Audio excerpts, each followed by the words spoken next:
Hey everybody, it's Jason Blaha here, and today I thought I would share a very, very controversial statement and idea with you guys of how to protect your own best interest while I do a little bit of this reloading and brass resizing, because I like to recycle.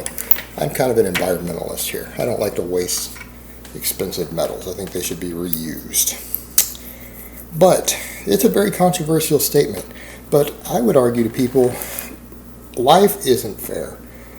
Your personal choices in life shouldn't be about always what is fair, particularly fair to people you don't know who stand to lose nothing by you not being fair. But what you have, you stand to lose a lot. You should look out for your personal best interest in that situation, rather than someone else's best interest whose life is not going to be affected either way by your choice. Pretty simple concept, isn't it? Now, people always accuse me of saying, you say everyone is on gear, everyone's on drugs. Jason, why do you say that? Why do you take that stance? And why do you take such a strong stance on it? And I think that's a fair question, and I'm going to answer it here. But I'm also going to answer it by refuting the statement that several people made, again, after I made that little Holly Holmes video, that, sure, you can't always prove that someone is clean, but you can't always prove that someone is actually using drugs. Unless you have real proof, you have to assume, you have to give them the benefit of the doubt that they're clean. And I would argue with you that no, you do not. That is the logic of someone who wants to market. That sounds like something someone with a MBA came up with. My girlfriend has an MBA, by the way. Someone with an MBA came up with so that they could push more bullshit and garbage products on you. Hey, you have to assume that this guy is clean so that we can use him as an example to push products. That's the only people who benefit, or marketing people, companies, from such an ideology. Think about it for a minute. Stop and think about it.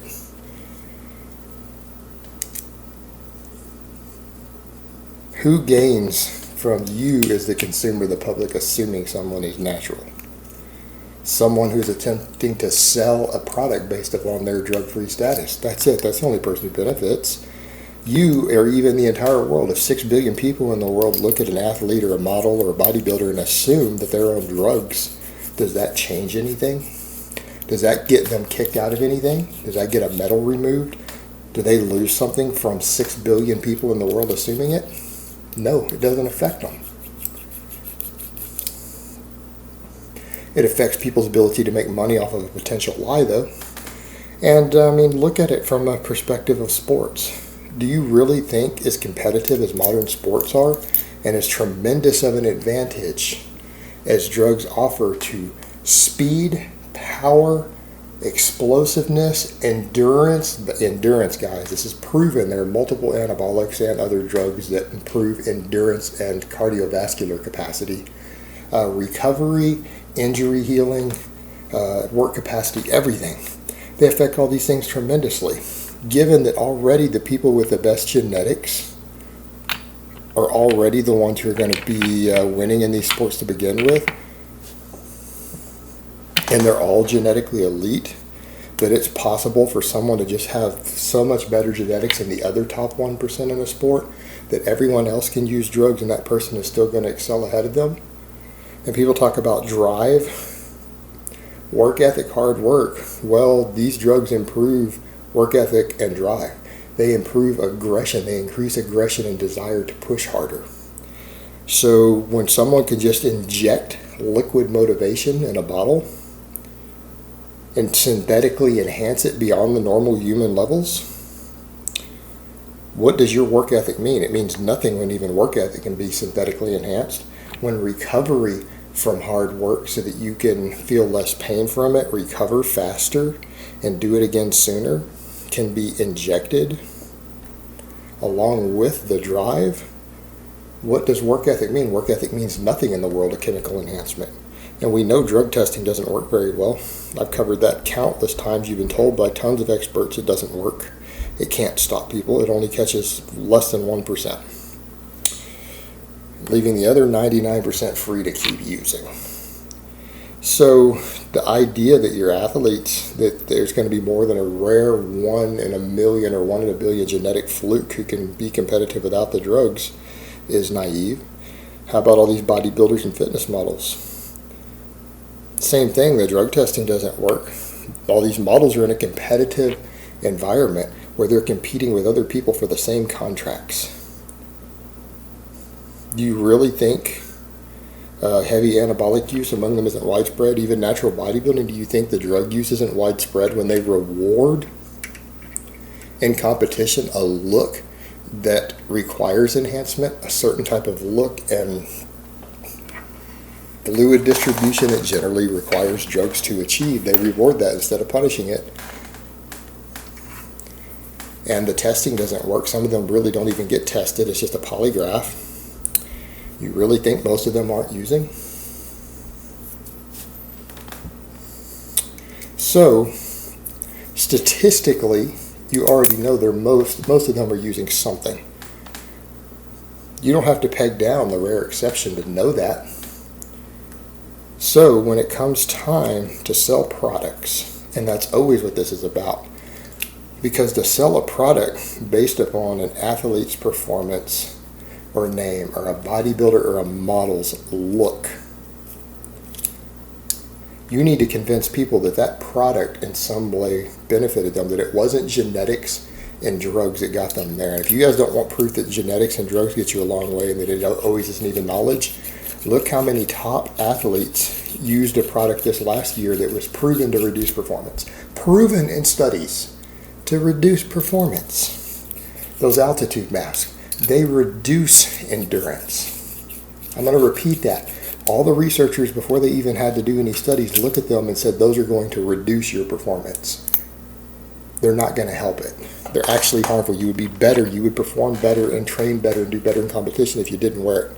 How many of these top athletes wore them because they were trendy or sponsored by them, yet they still won?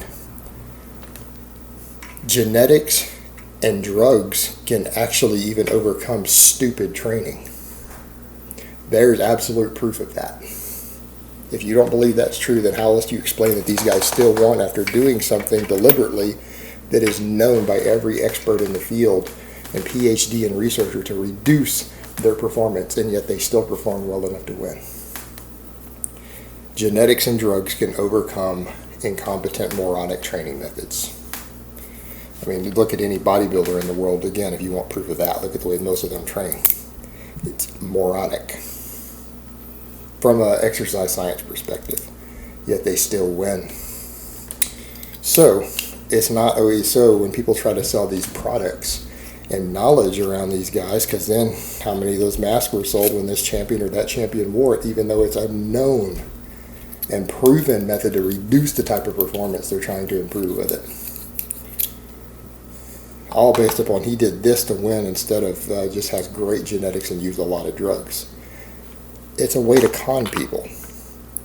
Same thing, if they're not using drugs, it was this supplement, it was this protein powder, it was this workout program we're selling, it was this diet we're selling that got them there. Who benefits from the assumption that this person is natural? People selling garbage. That's who benefits. Who loses? All of you do. Because if you work under the assumption that, well, they haven't been proven to be using something, I can't assume that they are, then it must be these other factors. It predisposes you to buy worthless garbage that is going to do nothing to help you.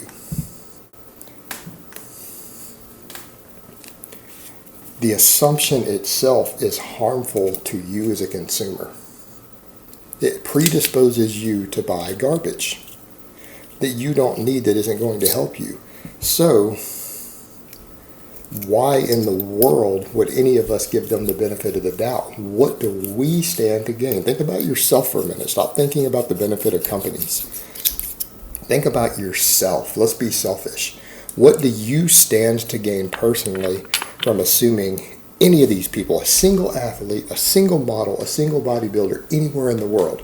What do you stand to gain from the assumption that they are natural or drug-free? Absolutely nothing. But it might predispose you to bullshit marketing. And in many cases, millions and millions of products are sold successfully based upon that bullshit marketing.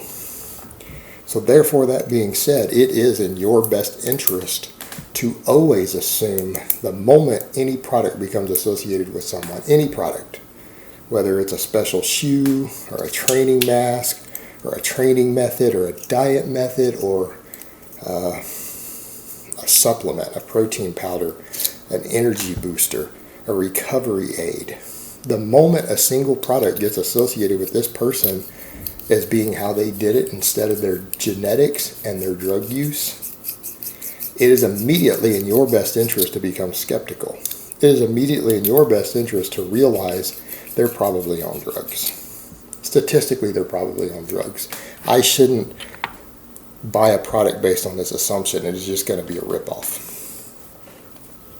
So I would argue that it is a marketing ploy that stands to benefit people, con artists. Let's not even call them people, con artists, who want to steal your hard-earned money from you.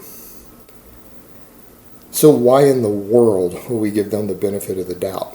The athlete doesn't even benefit usually from us giving them the benefit of the doubt. Do you think it affects them in any way if all of us just assume that they're on? How does that hurt them? It doesn't. But they sure get upset about it because, they get paid by these companies as well. And I suppose it might hurt them with sponsorships for products, but that's not your problem. Maybe they should go do an honest living. Why don't they just do other things for money instead of promote useless products? How about they do that instead of getting butthurt about the fact that their natural status has been called out when it was used to sell bullshit products? Why don't they do something honest for a living and not lie? Because they know those products don't work. So, back to my point, it is in your best interest personally, with no real negative, if you assume by default that all of them and any of them are on drugs. Anyone who thinks they can disprove that logic, feel free to do so. Alright guys, but that's really all I have to say on that today. I hope it's been informative, and I will talk to you guys next time.